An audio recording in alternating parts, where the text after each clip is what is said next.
الرحمن علم القرآن خلق الإنسان علمه البيان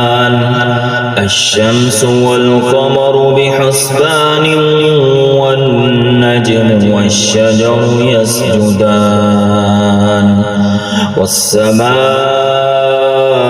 رفعها ووضع الميزان ألا تطغوا في الميزان وأقيموا الوزن بالقسط ولا تخسروا الميزان والأرض وضعها للأنام فيها فاكهة والنخل ذات الأكمام والحب ذو العصف والريحان